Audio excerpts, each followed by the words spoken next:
welcome to episode 126 of Geeks Who Like Sports. As always, I am Ray Carsillo in beautiful Los Angeles, California. Join my best friend in the entire world over in Philadelphia, Pennsylvania, Lee Elias.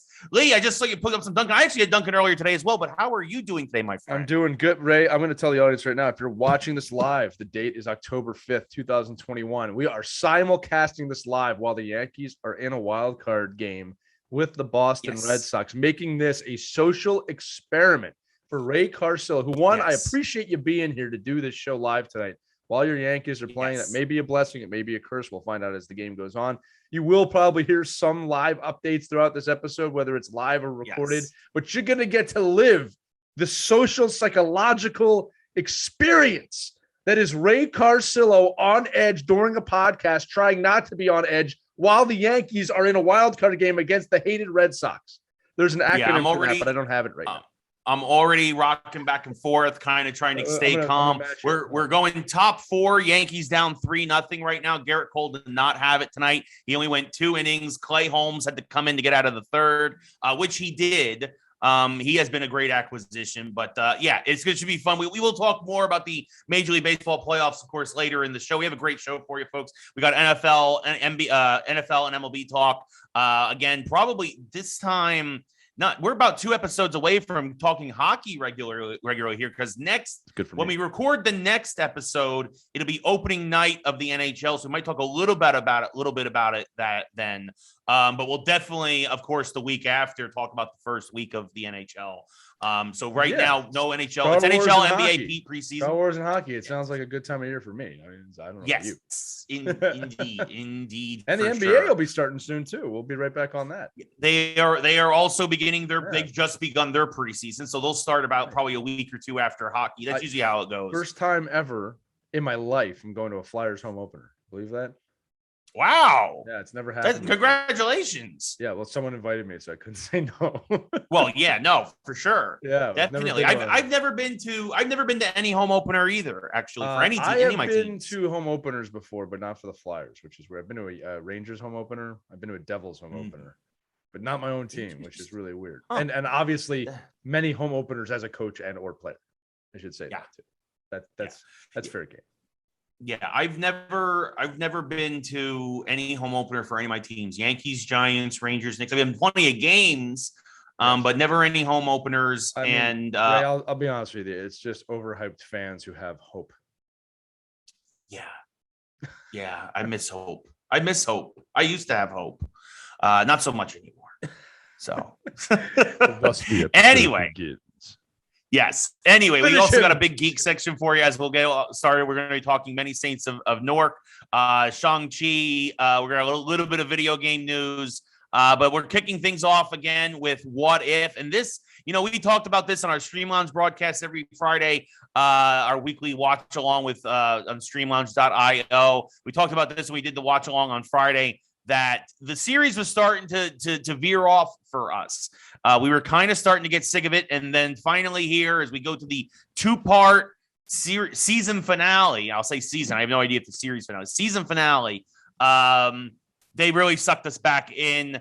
The tease at the end of episode 7 paid off huge dividends here in episode 8, as it's basically Age of Ultron, God Ultron, basically Ultimate Ultron, however you want to call it, whatever you want to call him. He's broken through into the realm between realms where the Watcher resides, and there's an epic fight between him and the Watcher. And the episode ends with the Watcher realizing that we're basically going to get the Guardians of the multiverse as he goes to Strange Supreme. Superior. Thank you. Yeah. Superior Strange. And basically to us, it means that they're going to do maybe even a longer episode, but they're going to start pulling people together from the other multiverses we've seen in the early episodes to fight Ultron. And I'm glad I stuck with this series because it looks like things are about to pay off in a big way. Yeah. I was just talking to somebody about this today who hadn't seen it yet. I said, actually, you know what, buddy? Binging it is the way to go. And I actually wish they had this is one of those you wish they had released the whole thing at once. Totally get why they didn't. They can't do that with Marvel, but being able to binge this show will make it far more enjoyable. And really, as we predicted, Ray, the Watcher was becoming more and more apparent. And this episode, you can see he is very on edge to fix something, right? And he's really more involved than ever before. but like, look, Ultron Vision or Vision Ultron, or whatever we want to call him, really awesome foe. I love that again, spoiler alert if you haven't seen the episode yet, but love that he killed Thanos at the height of his power within 1 second, thus making him really, really powerful. And like I said, you can see where this is going. But yeah, just when I thought it out, you completely redeemed yourself. But it was a fun episode. I actually texted Ray last Wednesday and said, "Hey man, like you're gonna like this one. It's good. It feels like a Marvel one again, whereas the other ones were just it felt like filler." But again, I think what we're realizing now is they were all origin stories for the final episode. Yeah, well, that's the thing. Exactly. They really built up to this, and it makes you wonder if they're going to do a season 2, if they're going to just do proper Guardians of the Multiverse. Are they going to bring the Watcher into live action? Right. There's a lot of things they can do now for sure. And yeah, like Vision, Ultron. Again, the nexus for this one, the big point is, what if Ultron got the Vision's body and wasn't stopped in Age of Ultron, the film, and which then enhances that film too, by the way, Ray. Like that's Marvel always does a really good job of like adding to the stakes. Like if you look at that now, like Avengers 2 actually has even more, like that scene where they get it. Like wow, if that didn't happen, it's kind of cool how they've done that. They did that with Thor 2 also. Yeah, no, they did a really, really good job about making things more important now. There was a great moment in this episode where they do an inverse of Hawkeye sacrificing himself for Black Widow instead of obviously from Endgame. His nuke arrow, as you named it. Yes, the nuke arrow. Like it's honestly, if you're a Hawkeye fan, I know there's not a lot of this, but if you are, this is the episode you need to see because it probably gives Hawkeye his due for the first time in anything Marvel until his own show, of course, coming out in about 6 weeks. I can't believe Thanksgiving's already in about 6 weeks. I'm excited about it. It's October, man. I'm ready. Yes. So, but yeah, this was fantastic. Of course, we want to know what you guys think at home. Be sure to send us comments and whatnot. Of course, if you're here in chat watching us live, let us know as well. But and next week we'll have a full season kind of recap. Yes, for sure. Our buddy Jason Finelli just popped in the chat. What's up, buddy? I know brother. Jason had himself a huge day with Smash Brothers announcing their final character for their second pass. It's Sora from Kingdom Hearts, which was some folks were very excited. Some folks were disappointed. Some folks were talking about Doom Guy or Master Chief or what other characters, but it makes a lot of sense. I think it kind of sticks with the Smash Brothers theme. So Sora is the final character in Smash Brothers. You get a little extra bonus story there. As this will be the final character for Smash Brothers Ultimate. And now Sakurai will go on to whatever his next project is. So the final DLC for Smash Brothers has been announced. Jay, actually, did they announce a release date for Sora? Jay might know. I did not watch. I watched the press conference after the fact because it was at 7 in the morning. There you go, October 18th. So a couple of weeks. Thank you, buddy. Look at that. Jay coming in clutch, unlike the Yankees. But yeah, so you're gonna get that sprinkled throughout the show, folks. It's gonna happen. So I'm warning you. Ray, but, you know what else we can sprinkle throughout the show, Ray? You know what? Ray, would you please give me a noun, please? Oh, and now you know what's coming, folks? Star Wars Mad Libs. Yeah, could you give me a noun, please? A noun. Again, for the viewing audience, a noun. A pumpkin. We'll get into the season of things. Thing. Okay, pumpkin. I'm writing it in. It's getting to see the fall season, folks. And give me an adjective, please. An adjective. Rotten. That's a really good one for this one, yeah. Oh, excellent. Looking forward. You can't wait to see how this ends. Yes. I can feel your adjective. Okay, we'll keep going. Yes, yeah. And Jay mentions in chat, of course, when I mentioned the Yankees, of course, his Phillies. But yeah, I mean, Lee represents you guys well. I mean, you guys had a run there until the end, and then the Braves. We said it in the pre-show. We were talking about the Mets for some reason, Finelli, and I'll tell you what. So you know the difference between Phillies fans and Mets fans are? Phillies fans actually hate their own team, where Mets fans just hate everybody else. We have the decency to hate our own team. We discussed about it is that the Mets fans are thinking again. Mets fans think it's everyone else's fault. And again, the only reason why we're talking about the Mets is because the chat wanted to talk about Mets, and of course, I am a man of the people. So give people what they want. You're you're a lone wolf made from people. I'm alone. No. I'll think of no, because you go outside every once in a while. You're like I'm Obi-Wan. I'm old Obi-Wan. You're like if Snuffleupagus and Oscar the Grouch had a kid. I don't want to think about that. Let's move on to our next topic. It's hilarious. Here we go. It's out there now. Hey, bird. Hi, bird. Okay. You know what, though? It would make sense. You know what? I know I would live somewhere. Again, being from Oscar the Grouch, I would live on a street somewhere in Jersey. That's what I'm saying. And of course, that leads us now into our next topic, HBO Max. I'm so thrilled that they put this on HBO Max day one. Yeah. And I'm also glad they didn't put it in theaters, because I think if you go see it in theaters, folks, more power to you. But I don't think this movie. I don't think this need to be seen in theaters, because again, Lee and I think we're very much on the same page. It feels like what I said was Lee said a very long Sopranos episode. I say a 2-part episode rolled into one. Yeah. But either way, Many Saints of Newark. The Many Saints of Newark was released, which is a Sopranos. They call it a story, but it's really a prequel. It kind of gives you a little bit of Tony's background, kind of the family, how they kind of rose to power, who was in power, Christopher's father, things of that nature. And for what it was, if you look at it as an extra long episode or a 2-part episode, it felt like a nice addendum to the Sopranos story. But I think nothing else. David Chase going back to that universe. It was a lot of fun, and it allowed us old school Sopranos fans a chance to revisit that universe for the first time in 15 years. It must have done enough, because they gave David Chase a deal to make more potential Sopranos stories. Look, here's the way I looked at it. Like you said, it's not a Scorsese film. It's not a typical gangster film, which I would see in the theater.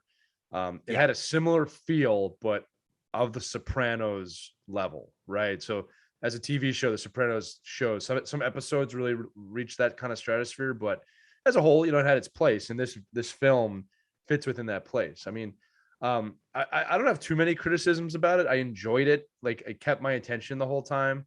I thought they didn't go enough into the gangster stuff. They didn't go enough into like the business. I guess they're just assuming it if you've seen The Sopranos. I don't think that was a healthy. Right. I don't think that was smart. I think that because what you could have done there is inspire so many people to watch the show again, or for the first time. So like with Dickie, great character, a great character who's a murderer, but you feel bad for him. That's always been the genius of The Sopranos, is that you root for Tony, but he really is a bad guy. Very different from Breaking Bad, where the good guy becomes bad. Like Tony Soprano is not a good guy. Literally, figuratively, he's a bad guy. Yeah. And that's you start to see him and you start to see how he goes down that path here. Right. But like you said, this really wasn't completely like Tony's origin. I mean, you get his origin here, but that wasn't the full focus of this story. No, it was more about the family and the business and Dickie and Tony's father a little bit. And and you get fun little Easter eggs too for a lot of characters. Right, like you learn how Junior hurts his back and stuff like that. Very much a Nick Fury getting his eye clawed out by a cat moment. If you haven't seen it, I won't spoil it, but very underwhelming. I felt, but also I thought Ray Liotta did a great job. I thought all the acting was great. I thought the Gandolfini's son was eerily like James Gandolfini. I mean, it freaked me out actually how much he looks like him and talks like him. I mean, it shouldn't be that surprising. It's his son. But like I thought, I wish they had gone a little bit more into like, what they were really doing behind the scenes. And it's what they had openings. And there's a scene where young Tony Soprano is like looking like, what are they doing there? I want to know what they're doing there. And I was kind of surprised they didn't take the bait for that. But look, at the end of the day, there's some edge of your seat moments. There's some real gangster moments. It ends a little abruptly, and it wasn't abrupt, but it was a little abrupt, if that makes sense. It just kind of ends. Yeah. And like, well, that's like the main show too. Yeah. Well, this was a little less abrupt than that ending. Yeah. But it just kind of came to an end and came to a halt, and then it kind of, you can tell it segues into, hey, watch The Sopranos again. Literally ends with the theme song of The Sopranos. So, look, glad I watched it. I'm glad I spent the time on it. not high watch, not a real high replay value, probably. Like I've seen it, I can move on kind of thing. But I'm glad I watched it. So if you're a fan of The Sopranos, or gangster films in general, you can enjoy this film if you've never watched The Sopranos. We should say that.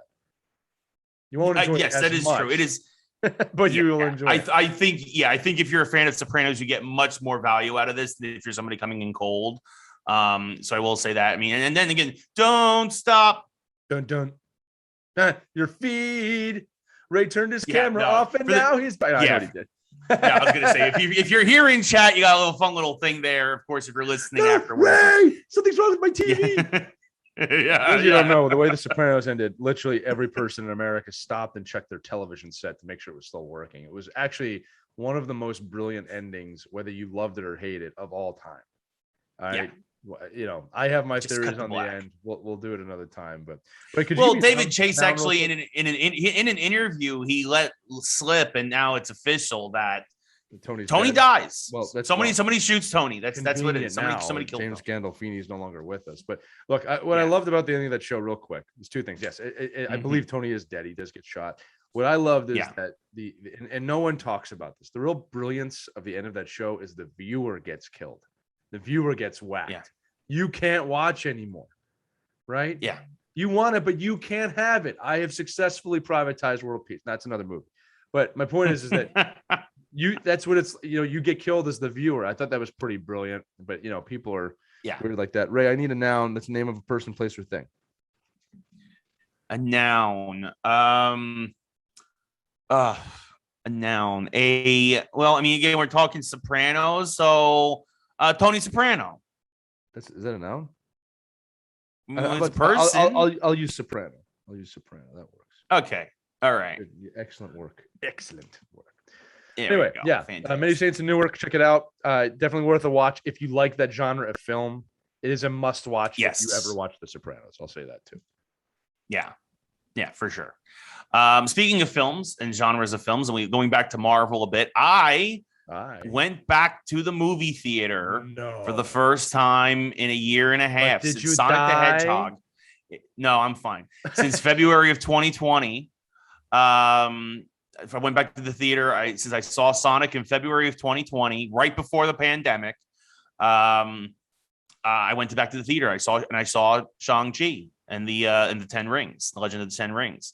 And my suspicions were true. If you have not seen it yet and are waiting for Disney Plus, I think you can wait for Disney Plus. Yeah, that's what I'm not saying it's a bad movie. It's not a bad movie. Let me be perfectly clear with that. It was not my particular favorite of the Marvel films. And I think it's partially because we're getting basically a phase 1 type film. We're getting an origin story now so late after everything. Right. And there are some cute Easter eggs, but I don't think there's going to be anything you need to know. Again, it'll be on Disney Plus before Spider-Man. Watch it before Spider-Man, and I think you'll be fine. Well, Ray, what we said was that off the call, again, I have not seen the film, but what we said was that, we've been spoiled with Marvel where we're always expecting crossovers and major characters to be working together. So when we get an origin story like this, or Black Widow for that matter, it's almost tough to swallow. It's like, oh, okay, well, where's the other characters? And, again, I think we've said this. If it's called Shang-Chi, it's about Shang-Chi. All right. Yes. You got to remember that Loki was about Loki. WandaVision was about Wanda and Vision. And get this, Ray, Falcon and the Winter Soldier was about Falcon and the Winter Soldier. Exactly. So it's one of those things of like, we're a little spoiled. And look, Marvel's got to deal with that, to be totally fair. All right. Obviously, if this is your only complaint about Marvel, this is a good place to be. But look, you want to test yourself if you're a little higher up on the pedestal than you think, go watch Iron Man 1 and see how you do with it. I love that movie. Go watch it, because I'll tell you right now, it's a great film. It's a little boring when you know the 10 years of the MCU that come after it. All right. Right. You got to be in the right mindset to watch it. Go watch the first Thor film. Right. And tell me how awesome it is. It feels very different now. Okay. So when you get, and look, here's the thing, we're going to get a flurry of new characters and new origin stories. I think the Eternals is going to be the same way, with heavy callbacks. Yes. All right. I think Spider-Man's going to be incredible. Doctor Strange is going to be incredible. But any of these new characters, I think that's also why, Ray, they're enabling Disney Plus. I think like it's amazing how the pandemic kind of worked into this. But Like you said, like when they get to Ironheart and Moon Knight and all these characters that people don't know, it's going to be really well done in a show format. But yeah, I'm looking forward to seeing it. As you confirmed, I don't need to rush to the theater and spend $15 to see it. No major. I think you said this right. No major reveals that are gonna knock you off your seat, kind of thing, right? Yeah, no, not at all. I think there's a couple of little things that are a lot of fun. But I definitely think that again, it was a good movie. It wasn't the best. It was good. I think there was one thing. I think that there was a couple of issues I had was it was a little inconsistent in tone, right? Especially ever since Thor Ragnarok, they've really tried. Marvel's trying to do a bit better job, I guess, of inserting comedic elements into certain films, and I think that this movie actually would have been better served with less comedy in it. Because there's some really serious stories here. Again, they do a great job of going deep into the Shang Chi past. Like, I admit I was not the most well read on Shang Chi, and then I kind of Googled some stuff and did some research afterwards. I was like, oh wow, they really did do a lot of deep cuts from stuff from the 70s that I was unaware of. Totally part of Marvel, right? They yes, do it right. For sure. For sure. But I definitely think that there were some comedic moments that were unnecessary. I didn't mind Awkwafina's character, Katie, but it became very obvious that by the end, she was literally just there for info dumps. And I think that while she's not the first character to have had that role in the Marvel universe, I feel like she was she fit the least in this particular film. The way how everything went. Let me ask you this. This is the real question. If I had to ask one question, one non-spoiler question, right? And I think you'll agree with me, Ray. This is the most important question. Are you excited to see Shang-Chi interact with other Avengers? Ooh. Because if the answer is no, this movie is an F. That's a problem. Like, you know what I mean? That's a problem if you don't want to see him interact. Yeah, at the end of the day, Ray's conflicted. It depends on it. It really depends on how they play it. They've set up a couple of things.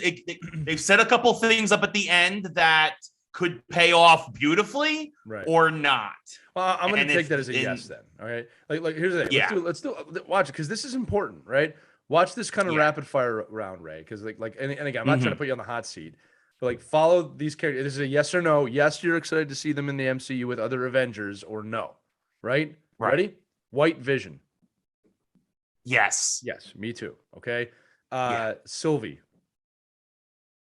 Yes. Yeah, me too. Right. Captain America. Yes. Obviously. Right. And it was really weird to me that there was any confusion on that by the studio too. Like, oh, we're going to make another movie? Like, yes. What do you mean? Like, yeah. All right. Yeah. So do you see where I'm going with this? Like how about this? This is another one might be hit or miss. The Watcher. Yes. Right. But Shang-Chi didn't get as clear an answer. So honestly, if you put the gun against my head, actually, I would say no. There you go. So like, I would say no. We'll see. There have been other characters like that I'm like, that's not going to work. And then they do something. Yeah. Look, Thor wasn't working for a long time. And then again, Ragnarok saved the character. And then we've talked about this, man. People do not give that movie enough credit. Thor was going the wrong direction until that film came out. He was a very Thor the Dark World is towards the bottom of the list. But again, I'm not gonna lie. This is if we're doing tiers. And again, I didn't hate Thor the Dark World. I really don't hate any Marvel movie, right? But there are definitely some that are like, if it comes on TV, I'm not gonna watch it again. And honestly, Shang-Chi is probably in that same realm as Thor. Right. Thor the Dark World. Yeah, I'd say Black Widow's down there too. Black Widow's down there for sure. I would put Iron Man 3. Yeah, I would put you start working your way up, then you get to maybe Captain Marvel a little bit higher than that, but like if you're doing this tier like a fighting game tiers where you see S rank, A rank, like this is definitely in that bottom rank with those other films. I was not. And again, it's not bad. Like, it's visually stunning. The martial arts was spectacular. but there's definitely some issues with the story here that I think that just didn't jive with me. And here's the other thing too. Marvel is known to do things to their films to make them better in time. Like I could make the easy argument that the Dark World is better now after Endgame. Well, and that's why I was hesitant to just say no outright, was because again, there are things here that could very well pay off in big ways in a sequel or upcoming other films. Right. But as this is, it really felt like a very long prologue where it's really it just and there wasn't as much to it. So Ray, this is going to be the challenge for Marvel of like, look, they can't keep the same characters forever. If they're going to expand the universe, we're going to have to get more of these origins. I do think though, again, the advent of Disney Plus is going to really change how they do that. Like again, it's just something about TV. You know, it's not on the rundown today, but another very, very famous property released a trailer today.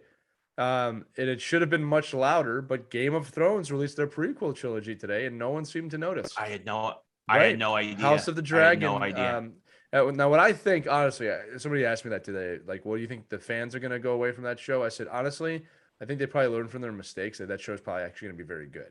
I think it's not going to be talked about till it's here, because again, Game of Thrones hurt their fans so much that they don't even talk about it. I've said this before. With The Sopranos, remember The Sopranos, the last episode, everybody was in an uproar and how horrible it is. Great ending, horrible ending. How can they end it? We still talk about it now, maybe 15 years later. No one talks about Game of Thrones because this is such a bad ending. Yeah. You know, like they're like, you don't want to experience the pain. So I think House of the Dragon will do well. If you can't stick the landing, right? Like, I mean, and that shows throughout history, right? People still talk about Newhart. Right. And the one season of Dallas where it was the whole thing was a dream. And like people still talk about shows that have great endings. They will last really forever. My Uncle Steven. Mighty Max. My Uncle Steven, a producer on Newhart. Tell you that right now. You met him when we were that's right. I have met him. That's correct. And then that's right, when you came and visited. That was actually fun. That was a fun day. Yeah, it was a great day. We should go out there and see him again. Mighty Max was one of the best endings I think ever. I really enjoyed that ending. Yeah, because it basically established the whole thing's a loop. There's one of the most brilliant. It never dies, never ends. And then Ray, I need a plural noun. A plural noun. Yes. Rings. We're talking about Shang-Chi rings. This is good. I like where we're going with this. And could you, while we're on it, could you give me a verb ending in ing? Verb ending in ain, like A-I. Oh, ing. Verb ending in ing. Swinging. There you go. Baseball term, right? Yeah. Okay. So the Yankees are still down 3-0, going bottom 5. So there you go. All right. Yeah. So moving on now to our next story. We've talked about this in video games a lot. Of course, we did mention video games earlier with Smash Brothers. Another acquisition was made this week, and this is another thing where I think it's a minor move. A lot of folks were celebrating this. I feel it's not as big a deal, and I think again we've talked about on the show. I feel Sony's going in the wrong direction, and again, this is my opinion.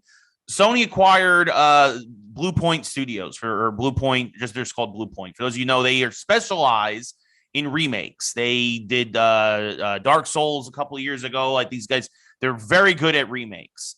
And I feel that Sony is, again, we talked about this before, is relying too much on remakes and too much on special editions and collector's editions. Like, to me, that's why you bring in a specialist studio under your umbrella to make, or a specialist remake studio to make more remakes, right? You bring in the specialists to do what they specialize in.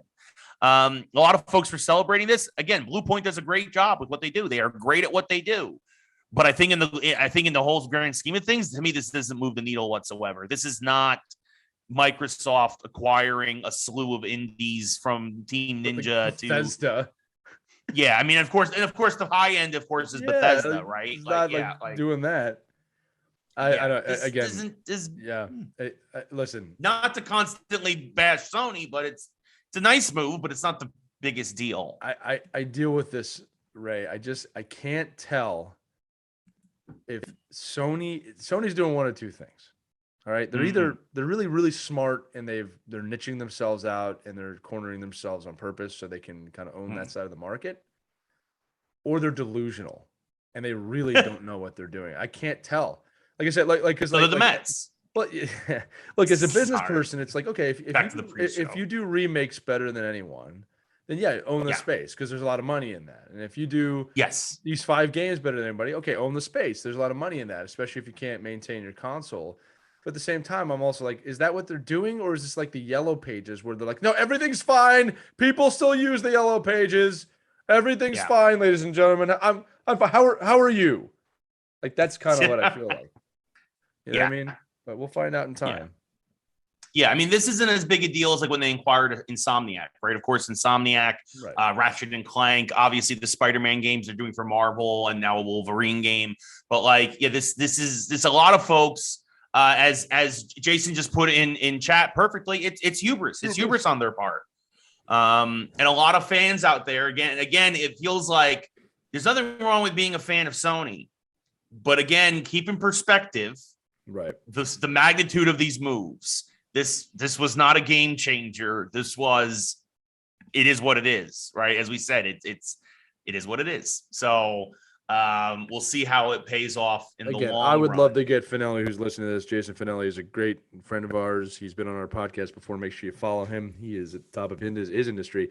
Jason, again, cheesesteaks and controllers. Yes, check that podcast out too. I've been saying it for months now that Sony is this is either going to be their last console or they're going to be the only console left when everybody goes to streaming. But I think Sony is in real trouble within their gaming industry. I do not think they're going to survive past this generation. I think they're going to become a Sega. I'd love your thoughts on that in the chat, whether it's Finelli or anybody else listening. I've been saying it for months, and they've done nothing to prove me wrong. They've done absolutely nothing. As Jay says in chat, this particular move he calls it a Thanos. It was inevitable. This was no surprise to anybody. Again, for me, it's a non-needle mover. It was just a nice acquisition or a nice thing. Like Jay said, kind of just it's going to happen. Do you think that's how it's going to end for Sony? Do you think Microsoft's going to come heed us and warning? You are all about to die at the hands of Bill Gates. What's that? Bill Gates is in here. At the hands of Microsoft. I'm sorry, Earth is closed today. Jay says it would take such a long answer. You can't answer in chat. We'll have to have Jay back on the show again. Yes or no question. One of these days. I'm just kidding, Jay. Come on, man. No, I'm just kidding. That's fair. That isn't it. I just think Sony is they're really in trouble. I think the fact they do not have a streaming service yet that is up to par is a major problem. And I think the fact that they're announcing games 2 to 3 years away is a terrifying problem. Like terrifying. And then Nintendo comes back like, oh, no, all this stuff's coming out in a few weeks. And again, we haven't said it here in the show. It is interesting when most of Sony's big tentpole titles. Again, we know Horizon 2 will be out in a few months, but after that, everything that they stuck the flag in the ground with at the last few months is 2-3 years down the line, whereas everything Microsoft and Nintendo's announced is like within the next 12 months. It's interesting. I still love that we're remaking Knights of the Old Republic, and it's going to be awesome. And Nintendo is just like, we're just going to give it to you. Here's the original. Yeah. Thanks for playing. Yes. So speaking of thanks for playing, that does it for our geek section. Okay, it was a quick one. Hey, Ray, before we move on, can I get an adjective, please? Yes. An adjective. Yes. An adjective. Lackluster. And then people in chat, can I get an adverb, please? And just in case you don't know, an adverb tells how something is done. Modesty, stupidly, greedily, carefully. I need something from the chat. I need an adverb, please. Ray, what was your adjective again? Adjective? Lackluster. Oh, that that works. I actually don't read these too much while I'm doing them. It's just sometimes I just do it to make sure like the sentence works. All right, I need an adverb. Stupendously. That was a brilliant one from Finelli. Thank you, sir. There we go. Well done. Thank you, Jay. Okay, as we move into sports. Yeah, we're moving to sports now. So, of course, big news. It's the NFL is still happening. Week 4 of the NFL, and a lot going on all around the league. Richard Sherman signs with the Tampa Bay Bucks. Of course, the Bucks have been absolutely depleted in the secondary due to injuries. And so you get, of course, a former Super Bowl winner and himself, a great lockdown corner, and another veteran now who is like, I want to go play with Tom Brady and win a ring. Everybody loves Brady. Yes. And that's what they did. They went back to New England, and Tom Brady is now one of 4 quarterbacks in league history to have beaten every team at least once, as he beats his old team 1917 as the Patriots doinked themselves as they doinked one out the last second field goal. And it's actually a shame as it was 56 yards. It's not a chip shot, especially in the rain, to lose by that little. But very hard to do. It's not yes. chip shot. It's a very hard shot to do. Especially again in the rain. And again, Mac Jones really played his heart out. Again, his final 31 of 40. That's over 75%, folks. 275 yards, a couple touchdowns, and a pick. Kid's got some chops. That the Patriots might not do anything this year, but they they have a core that is going to be rip roaring and ready to go by next year, I think. Are you other big things around? That Belichick stayed with the team after Brady left?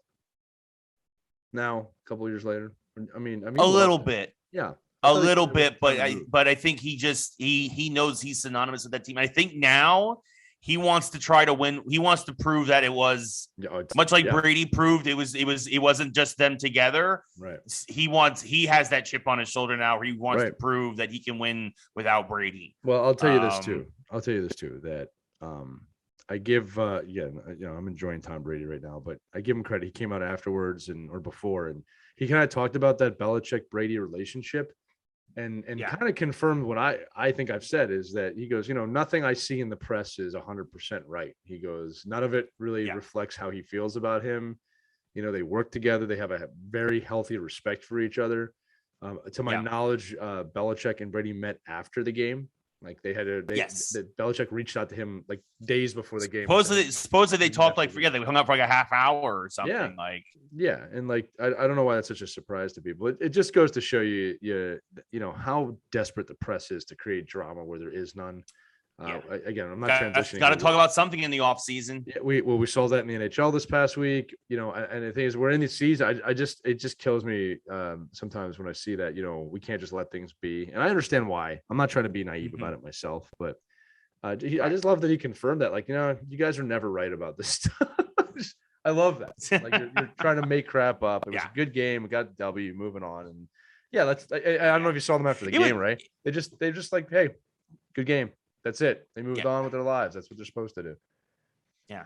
It was actually a really big week in football, but this was obviously one of the big stories. The Chargers won on Monday Night Football by 2 touchdowns. I said this in our season preview. I said to watch out for the Chargers. They are now 3-1.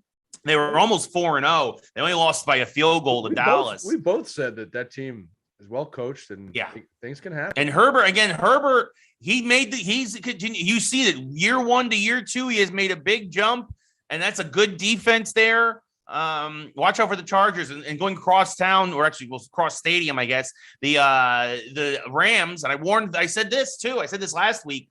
Yeah. I am not surprised. The Cardinals handled the Rams, and they are now in first place in the NFC West with a 4-0 record. I think they are one of only 2 or 3 undefeated teams. They might be the only undefeated team left now.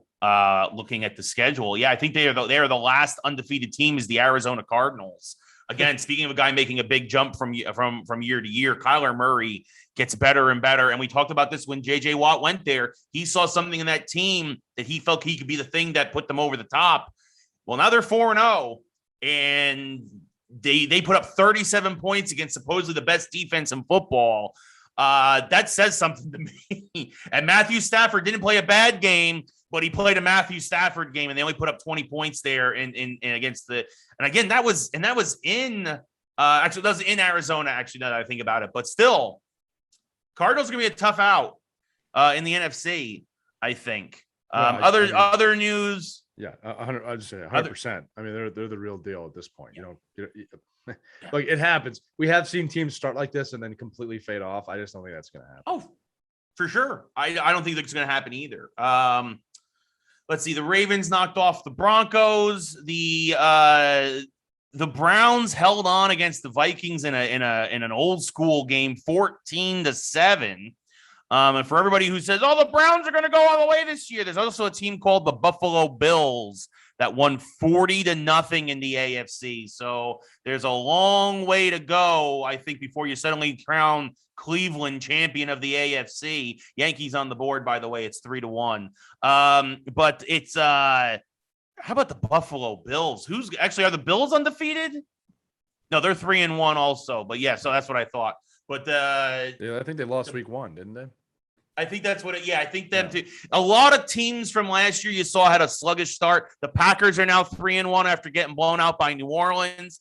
They beat up on Pittsburgh, who I think Pittsburgh. And I said this also in our preview. I said Pittsburgh might have a rough year. I also said Baltimore, but Baltimore is also 3-1. So we'll see. But the AFC North is still up for grabs because the Bungles. You can call them the Bengals again. They're 3-1. Right. Unbelievably. So a lot going on in football. I believe this is a moment we should be doing a score update. Yeah, the Yankees are on the board. Anthony Rizzo. If there is 3-1 comeback, big if. I want it to happen. Yeah, it's live top 6, 1 out, top 6. But Rizzo hit a long home run to right. Right. But of course, nobody was on base, as has been the MO for the Yankees all year. Disappointing. Aaron Judge up to bat.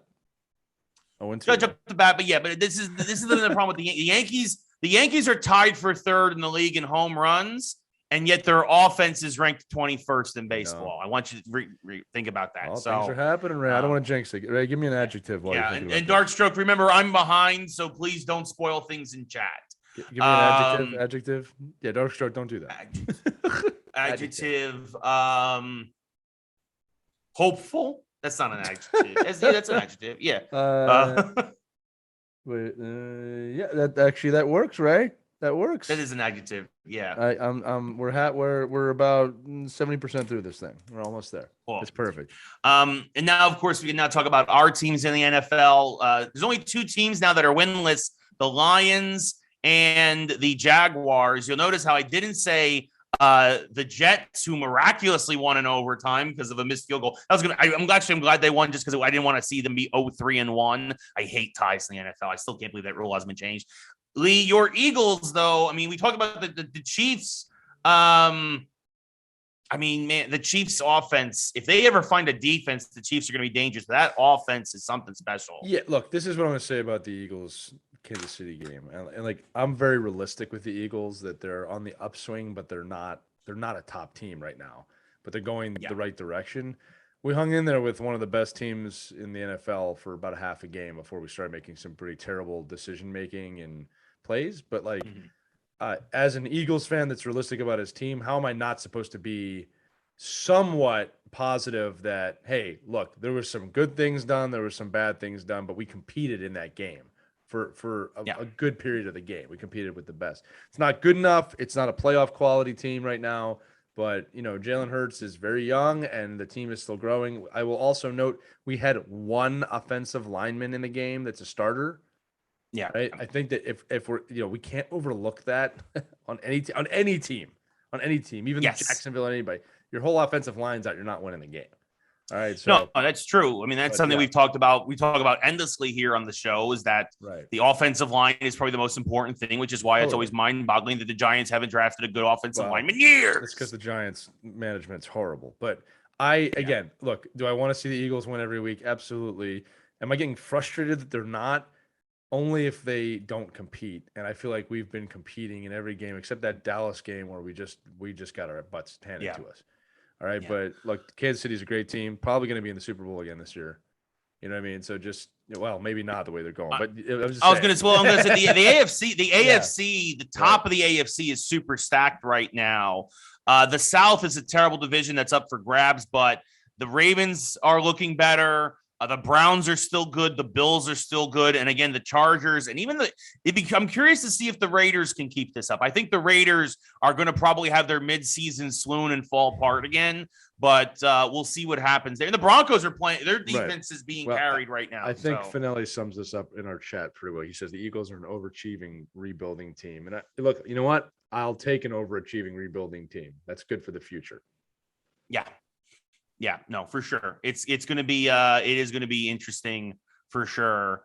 And also a quick update in the Yankee game. Nathan Eovaldi just got pulled with Judge on first. He went 5 1/3. This is I'm serious because it's actually I'm going to read forward the Giants. We're going to talk about baseball. If you're a Yankee fan, you have to have hope because Boston's bullpen is their bugaboo. This is their Achilles heel. The fact that they pull Eovaldi in the 6th is a curious decision, and maybe Alex Cora makes an Aaron Boone like bad decision. I will tell you this as an athlete and a coach. I hate when anyone says hope as an athlete, as a coach, because I think when you're hoping, you're not in control. With that said, fans, we don't play the games, so please hope. I was going to say I have zero control, so that's why I have hope. No, that's what I'm saying. As in your position, you should have hope. This is before we started. It was very pessimistic, and like I said, look, if this was the Phillies, this is what would happen. You tied the game only to lose it on a stupid error at extra innings, because that's what Philadelphia sports is. It's pain. All right, but when it comes to the Yankees, I don't know what's going to happen, but it could happen. That's what happens with the Yankees. They just miraculously come back and win things for no reason. All right, so you should have hope. Come on, we need a Bucky bleeping dent moment again. We'll see what happens, but that happens. So finally, I'm just going to leave. Like, no, I'm not doing this. You mentioned the Cowboys. The Cowboys also won against the Panthers. It was a very good game. The Panthers played very well. The Cowboys played very well, but the Cowboys played just a little bit better. They win 36-28. They gave a late garbage time touchdown. But it's the Cowboys again. We said at the beginning that we both said it. The Cowboys are the team to beat, especially if Dak stays healthy in the division. I don't see how that team's not going to win the division at this point. Yeah, unless somebody look, the Eagles. I'm looking at the division. It's so tough. Like like the Giants beat the Saints. I don't know, man. There might be something there. Unless somebody gets really hot out of nowhere. You know what I mean? The Saints have been a super weird team, right? They beat the Packers by 4 touchdowns opening day. Hold on, I want to get this specifically because I watched. They literally up and down. They So they beat Green Bay 30 by 5 touchdowns. Carolina kills them. Then they beat up on New England by 2 touchdowns. And then they lose to the Giants in overtime. The Giants played okay. Again, this is probably the best game the offensive line has had all year. You hope that they maybe are starting to turn a corner. I still don't think the Giants have the talent on the offensive line, to be honest. But for the Giants to go down to New Orleans on a game that's the first game back since the stadium has been open for the first time since Hurricane Ida. I have no idea. Judge just got thrown out of home plate, by the way, because he's a moron. And no, he did not. What did he try and do? He just tried to score from first on a double in Fenway, and he got thrown out at home for the second out of the inning. Instead of being second and third with 1 out, it's now a runner on second with 2 outs. And this is why Aaron Judge might not get re-signed in the offseason, like so many Yankees. He was out by a mile. That's horrible. I hope someone gets. I hope the third baseman anyway, needs to be fired. Football. Yes. That was a terrible decision. So I still think the Giants don't have the offensive line, but they played decent this week. They gave Jones time. Saquon Barkley was a huge factor in the passing game, which I think he needs to be utilized. I've been saying this for years. When he's healthy, he needs to be the best player on the field. He needs to be utilized more, and the offense needs to flow through him, not Daniel Jones. Saquon Barkley has the talent to be a generational back if healthy. Right. Daniel Jones is Dave Brown 2.0 out of Duke. It's that simple. So when he's on the field, the offense needs to go through Barkley. That's what the Giants did this week. And when they won the coin toss, the offense took the field with confidence, and they marched down. They scored the touchdown. They won. I don't have a lot of hope still for this season. Again, at least now I can say we're not going to be winless. Unlike the Jaguars might be winless this year, but the Giants won't be. And again, I still think we're a 5-12 team, but it was a nice win, and it gives you a glimmer of hope going into the game next week against Dallas. We'll see. So that's all I have to say about. That's all I have to say about that. Yes. Ray, I need an adjective again, buddy. An adjective. Stupid. And a plural noun. A plural noun. Plural noun. Books. Sure. All right, let's keep going. So, yeah. So, and as Darkstroke mentions, the double by Stanton, as we are going to transition to baseball, would have been a home run at Yankee Stadium.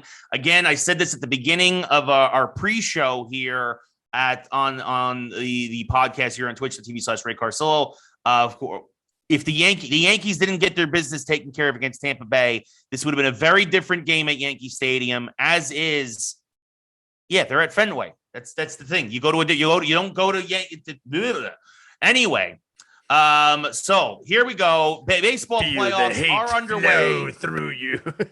Yeah, I hate stupid people, and the Yankees are playing very stupid tonight. That was dumb. That was a dumb. That was a dumb play. I don't know if the COVID has affected Phil Nevin's brain or whatever, but that was a terrible, terrible play. And now the Red Sox are out of it. We go bottom 6. Yankees still down by 2. You get thrown out at the plate. That's almost like a double play. That's an inning. That's a rally killing kind of play.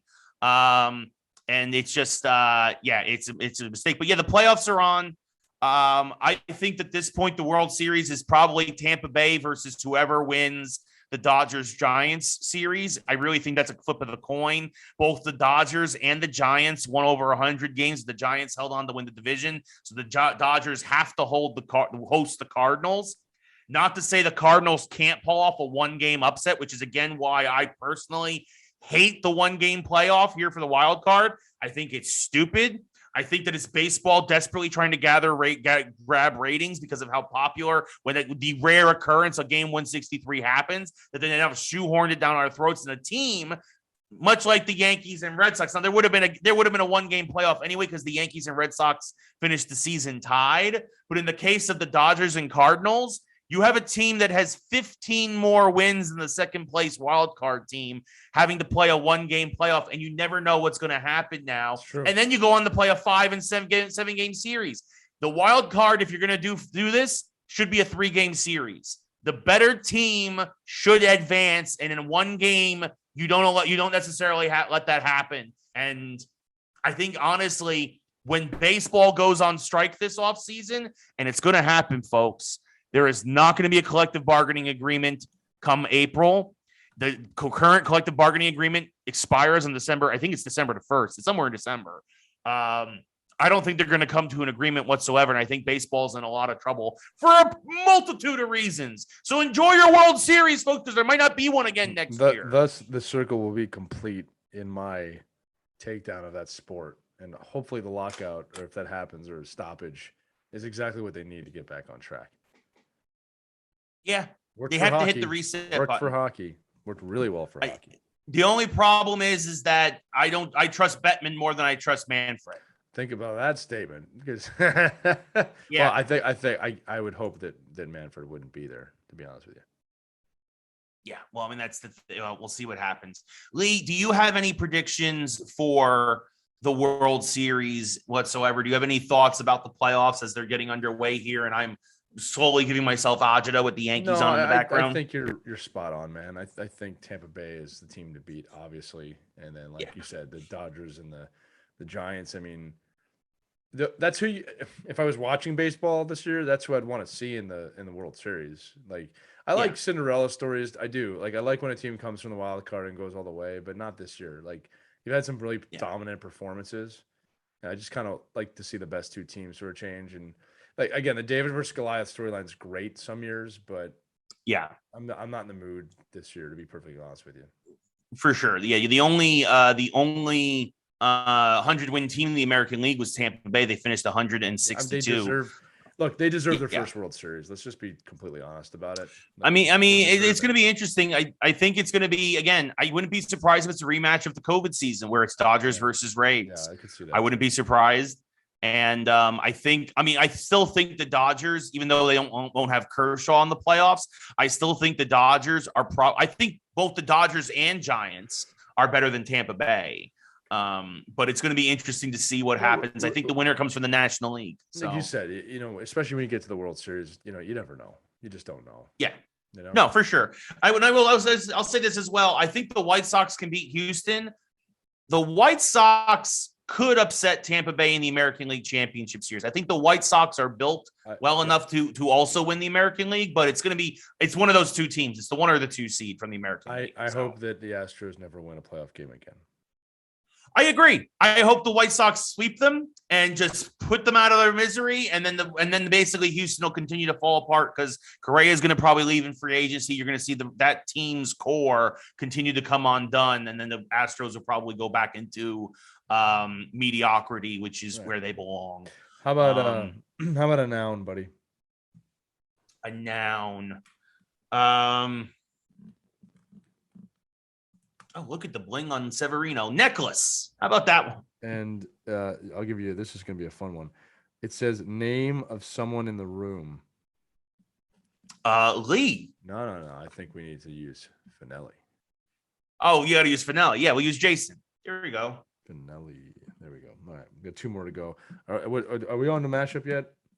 We are. Yeah, we're on to the mashup again, right, folks. We mentioned at the beginning of the show, we got hockey and basketball coming in a couple of weeks when those seasons get underway. We already kind of gave our preseason preview for hockey at least a couple of weeks ago. So go back and check that out if you haven't. But yeah, so we will be leaning more into hockey as the weather continues to cool. But for now, that does it for our sports section. It's baseball and football, but soon it will be all 4 major sports. And that is exciting. So yeah. Yes. All right, mashup time. It's time for the mashup. Yeah, so it's gonna be a good one. This is going back to the many saints of Newark. This was a fun one from Lee. Which movie gangster would make a good athlete? What sport would they play? Who would they be? I think the obvious one, just from watching Many Saints of Newark, is Tony Soprano as a linebacker. They did talk about that in a multiverse where he stays in shape and doesn't get into organized crime and become a trash man professionally. He actually ends up playing for the Jets. I could see that. And then he has a mediocre career for 15 years or something. Yeah. I mean, he retires. He's a fan favorite from never winning. Yeah. Well, exactly, because he's a Jersey boy, and there you go. He's a Wayne Corbett, basically, for the Jets. There you go. That's it. Tony Soprano becomes a linebacker, like a defensive Wayne Corbett. Right. Yeah. Ray, you're up. For me, I'm going old school. I'm going Luca Brasi from The Godfather, and I think he would have been an offensive lineman because he's a big fella, and I think he would have done a great job until, of course, he messes up and then he gets cut and he goes sleeps with the fishes. I got one for you. Ready? Yeah. Joe Pesci as Nicky Santoro from Casino. As a hockey pest. Oh, like a Sean Avery type. Oh, yeah. Sean Avery, Yeah. That I could see that, right? It doesn't end well for him. No, for sure it doesn't. But he probably he'll play a couple of years for the Devils and the Rangers, and then he ends up somewhere lost in like Buffalo. The entire old Atlantic Division. He plays for all 5 teams. Yes, he just Islanders, bounces around. Flyers, Devils, Rangers, Penguins. He somehow played for all of them. I think Aaron Asham did that too. Another. I think he's one of the only players to do that. But yeah, Joe Pesci's got to be in there somewhere. But I'm picking his character from Casino because he just seemed annoying in that film. That's fair. Yeah, I'm trying to think. Like, there's obviously like Pacino and De Niro, and like what would they play? Like, I could see De Niro. I mean, obviously as a boxer for sure. And that one makes sense. I don't know if who was the other one you said? Al Pacino? I don't know if Pacino would be. He's a coach in a lot of movies. I don't know if he'd ever. I was gonna say he's a football coach and whatnot. Maybe he's a younger athlete. I'm trying to think. As a younger athlete, I could see him being like a pesky baseball player. I like that. I'm going to use The Departed. The Departed, because there's a lot of people in The Departed that could play baseball. Right? So Billy Costigan, Leonardo DiCaprio could be a baseball player. Dingo, Mark Wahlberg's character could be a baseball player. Right? Yeah. I mean, Wahlberg would be playing for the Sox. Totally. The Red Sox. Sullivan, Matt Damon, baseball player for the Astros. Yeah. Those are good ones. Those are all good ones. Ellerby by Alec Baldwin, baseball player. I mean, this whole cast could play baseball. I'm just looking at it. Mr. French. True. Ray Winston. To be fair, a lot of guys could probably play. I mean, a lot of guys. You go again, De Niro. You go back to The Godfather, young Vito Corleone. Probably rough some guys up with some baseball bats. You probably got all these guys. They can swing. That. Yeah, that's what I'm saying. Like, so all those guys can probably swing a bat. For sure. There's a character listed. There's a character listed here. His character name is just crack addict. You gotta have a whole mafia infield. I think. Honestly, right. I would watch that. There's another great question. Which mafia crew would you like to see play against another mafia crew? Like, I would love to see the Departed crew play against.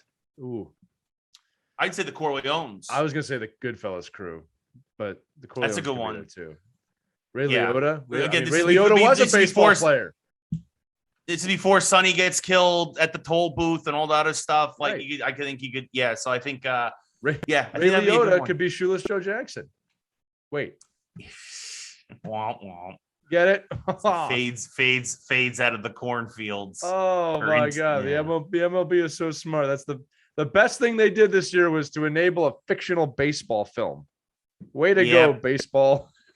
Yeah. Did you see how they came out of the corn like it was in the movie? Yeah. Ray, another game that is I need a noun. Another game if the Yankees won that this would be at Yankee Stadium. Another noun. Water. Water, and I need a verb to finalize it. Another verb. Something aggressive.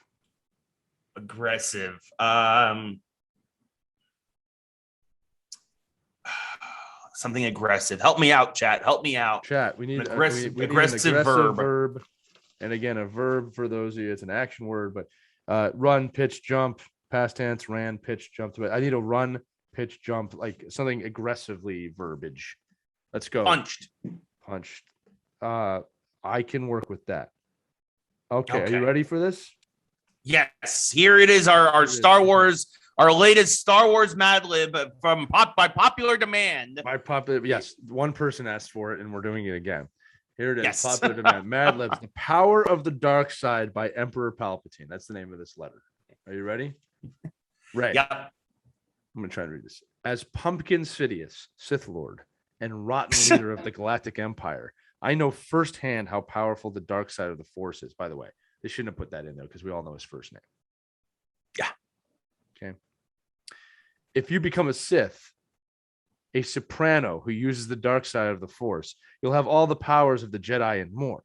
Unlike the Jedi, who only work with the light side of the Force, the Sith can use the dark side to stop the rings he or she loves from swinging. Okay. The Jedi would never try such a lackluster thing. It's obvious to anyone who has studied the dark side that it is more powerful than the Jedi could stupendously imagine. The Jedi might tell you that the dark side is quicker, easier, and more hopeful. I admit that may be true, but those who join the dark side will know stupid power beyond their wildest books. Love that one. Like me and my necklace, Darth Finelli. Those who practice the dark side of the Force are destined to rule the water. Join us or be punched. Join us or be punched. Okay. Not bad. I like you're gonna have stupid power. Stupid power. Beyond the wildest books you've read. Stupid power. Yeah, I like that one. Like me and my necklace, Darth Finelli. There we go. Well, next Darth week Finelli. Watto's Junk Shop is next week. I'll have to read the whole thing. You want the Nubian, huh? I can do that. Other than territories, what do you think? This is some sort of Jedi coming in here like that? Right, it's me, Wrecker. Oh no, Wrecker. Okay, I'll spare you. I'll spare you all. There was actually a TikTok I saw today where somebody came up to D. Bradley Baker and she talked about how much she loved Hunter, and he slipped right into it for her and talked to her the rest of the time. You know what's funny? As Hunter, yeah. I was on the phone with Matt Cavalieri, a good friend of ours, who's listening to the replay. Yes. And I was talking to him about how easy it is. If you get one of them down, you can get all of them, right? So like yeah, they're all slight variations, right? Yeah. So I was doing like, all right, Wrecker, and then it's me, Hunter. No, it's not Hunter. That's me, the techie guy. Hello, it's me. Yeah. And then Hunter's just I'm Hunter. Like, it's just the same voice I'm over again. I'm Hunter, and this is what we're going to do. Omega, you need to learn how to play sabacc. Right. It was funny. Go from this to this C-3PO sounding man to this Hunter. And who's the other guy? Yeah. Forgetting some other guy. Yeah, Hunter, and then Echo's just the normal clone voice. Right. And then the slithering voice of Sniper Man, or whatever. I forget. Yeah, that's the sniper. Sniper boy. Who's upset. It says a lot that we did 16. We did 16 weeks. Oh. We did every other week. We did 8 weeks of the Bad Batch, and we can't remember all the names. The best part of that was like we looked at how many episodes it was like 6. We don't have episode 4, like 16, and we were like, what did we sign up for? There's months of this, and then it didn't even pay off at the end.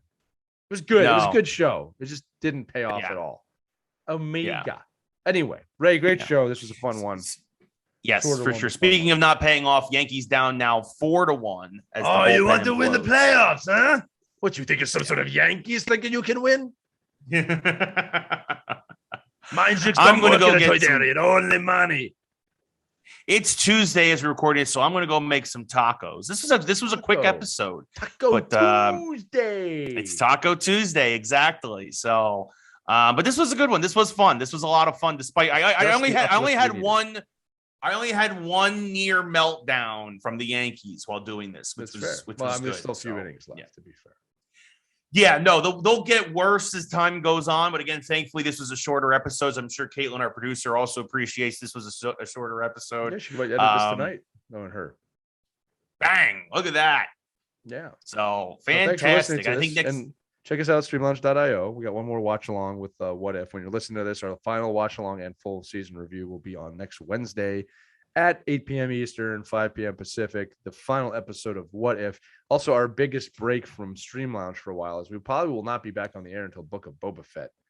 I was going to say it's going to probably be a couple of months now as we finally take after almost a year straight. We'll get roped into a movie. I was going to say, but after almost a year straight, we took a nice break.